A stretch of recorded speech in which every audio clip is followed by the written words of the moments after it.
આ વરસાદના લુગડા બધે ભીંજાઈ ગયા, હવે મરી ગયા, હુકા હે નહીં ને બાટ વાળા ગંધા હે હાવ.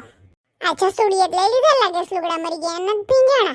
હા ઈ તો જો કેવી છે હારી સ્વાર્થીન દીકરી. આપણે તો ગમે વરસાદ આવે બે છાંટા પડે તો એ બધાને આકલ પાડીએ કે બાયું લઈ લેજો, કોઈને કઈ હુકાતું હોય તો ભીંજાય નહીં. સ્વાર્થી લઈને દીકરી હુઈ ગઈ અંદર જાયણા બંધ કરીને. એ કાનિયા માયને જાસો ઓમાંથી જબલું લેતો જન માથે ઓઢી લે. તેલવાળા વાળ પલારીને પાછો આઈ લઈતી. અટાની પરજાને કઈ કહેવાતું નથી બેન. તો માને જવાબ દીધા વગરનો આઈ લગ્યો. હજી તો બાયડી આવવાની બાકી છે તો હું આ માને ઘરમાંથી કાઢી મૂકશે.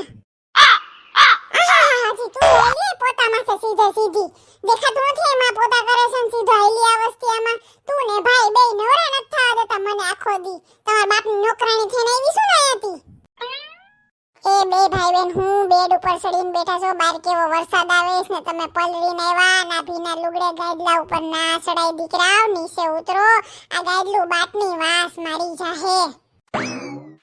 અરે બાર વરસાદ બંધ થવાનું નામ નથી લેતો. તાર ભાઈ તો જે ઓફિસેથી આવ્યા નથી. કઈ ફોન કરીને કહી દો અહીંથી ના નીકળતા એ બધે પાણી ભરાઈ ગયા છે.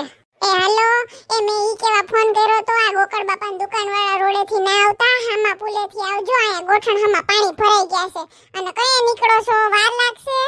હા ત્યાં કામ કરવા બેઠો હોય થી વાર તો લાગે જ ને. હા તો રેશમા ભાભી ને જમવાનું છે ને રેશમા ભાભી પૂછતા હતા જગાભાઈ કઈ આવશે ઓફિસેથી એટલે પૂછું છું. એવું છે ન્યા જમવાનું છે તો હાલ આવ્યો હમણાં. ઓહો તો તમારે કામ નથી બરાબર. હવે આવો જ ઘરમાં પગ મૂકો ને ઈ ભેગો તમારો ટાટિયો ના વાઢી નાખું ને તો હુંય મારા બાપની દીકરીને थारा पैसा थारी दौलत थारी गाड़ी थारा नाम थारा बंगला थारा